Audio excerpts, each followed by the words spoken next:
your goddamn. Fortnite PUBG it gets fucking. You didn't have to cut me off. Like that I can never. That we were nothing. I don't even need your love. You treat me like a stranger, and I feel so loved.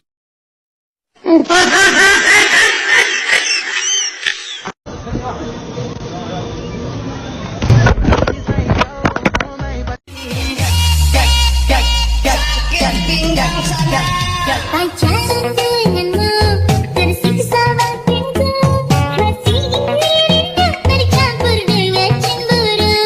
Mau percaya, namun kecuriga, jangan. 2,000 years later.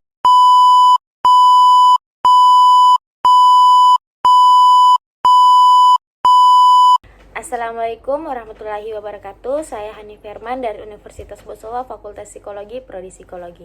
Dengan video ini saya akan memenuhi salah satu tugas mata kuliah Filsafat Ilmu dan Logika, materi tentang aksiologi. Jadi, ilmu merupakan sesuatu yang paling penting bagi manusia, karena dengan ilmu semua keperluan dan kebutuhan manusia bisa terpenuhi secara lebih cepat dan lebih mudah. Dan merupakan kenyataan yang tidak bisa dipungkiri bahwa peradaban manusia sangat berhutang kepada ilmu. Ilmu telah banyak mengubah wajah dunia seperti hal memberantas penyakit, kelaparan, kemiskinan, dan berbagai wajah kehidupan yang sulit lainnya. Dengan kemajuan ilmu, juga manusia bisa merasa kemudahan lainnya seperti transportasi, pemukiman, pendidikan, komunikasi, dan lain sebagainya.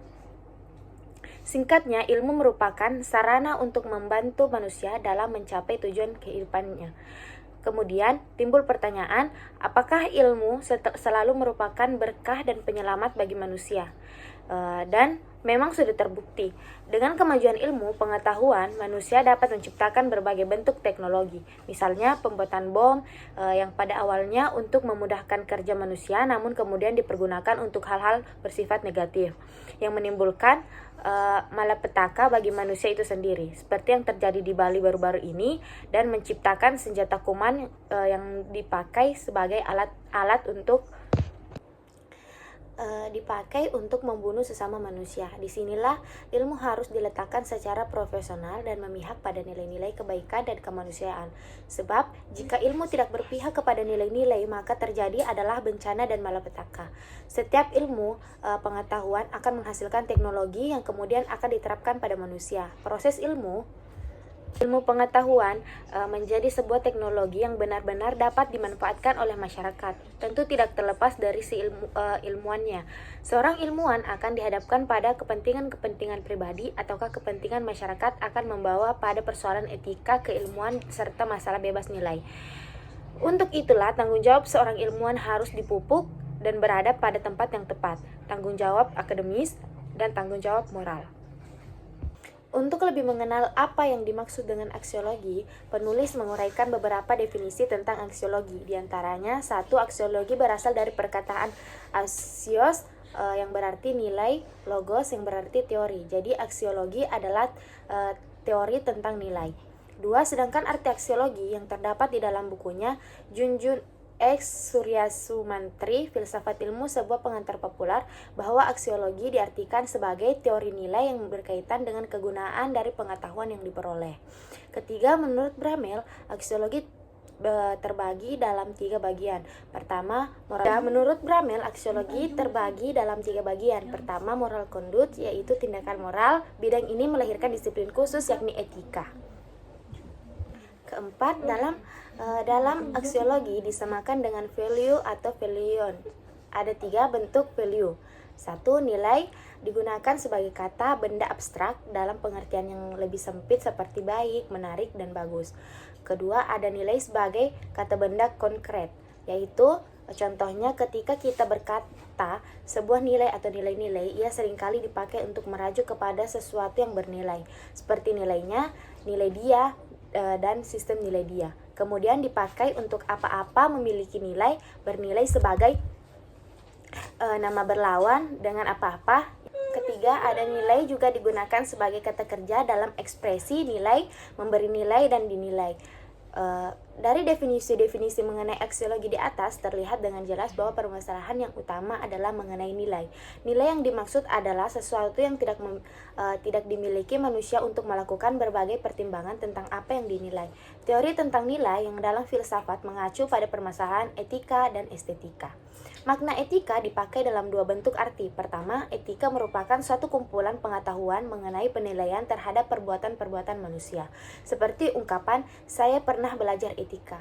Arti kedua merupakan suatu predikat yang dipakai untuk membedakan hal-hal perbuatan-perbuatan atau manusia lainnya, seperti ia bersifat etis atau ia seorang yang jujur atau pembunuh merupakan sesuatu yang tidak susila.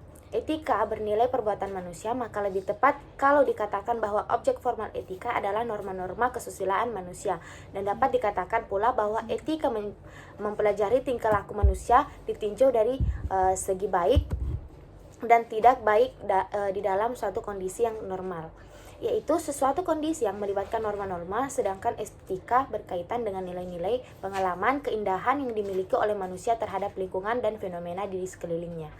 Nilai itu objektif ataukah subjektif adalah sangat bergantung dari hasil pandangan yang muncul dari filsafat. Nilai menjadi subjektif apabila subjek yang berperan dalam segala hal, kesadaran manusia menjadi tolak ukur segalanya. Nilai-nilai objektif jika ia tidak bergantung pada subjektif atau kesadaran nilainya. Nilai objektif muncul karena adanya pandangan dalam filsafat tentang objektivisme. Etika ilmuwan merupakan etika normatif yang menurutkan prinsip-prinsip etis yang dapat dipertanggungjawabkan secara rasional dan dapat diterapkan dalam ilmu pengetahuan. Tujuan etika keilmuan adalah agar seorang ilmuwan dapat menerapkan prinsip-prinsip moral, yaitu yang baik, dan menghindarkan diri dari buruk keperilaku keilmuannya sehingga ia dapat menjadi ilmuwan yang mempertanggungjawabkan perilaku ilmiah. Etika normatif menetapkan kaidah-kaidah yang mendasari pemberian penilaian terhadap perbuatan-perbuatan apa yang seharusnya dikerjakan dan apa yang seharusnya serta menetapkan apa yang. Tentang tujuan ilmu pengetahuan, ada beberapa perbedaan pendapat antara filosof dengan para ulama. Sebagian pendapat bahwa pengetahuan sendiri merupakan tujuan pokok dari berbagai orang menekuninya, dan mereka mengungkapkan tentang ini dengan ungkapan ilmu pengetahuan untuk seni untuk seni, sastra untuk sastra, dan lain sebagainya. Sekian yang dapat saya sampaikan, lebih dan kurangnya mohon dimaafkan. Maafkan apabila ada kesalahan, semoga bisa bermanfaat bagi kita semua. Assalamualaikum warahmatullahi wabarakatuh.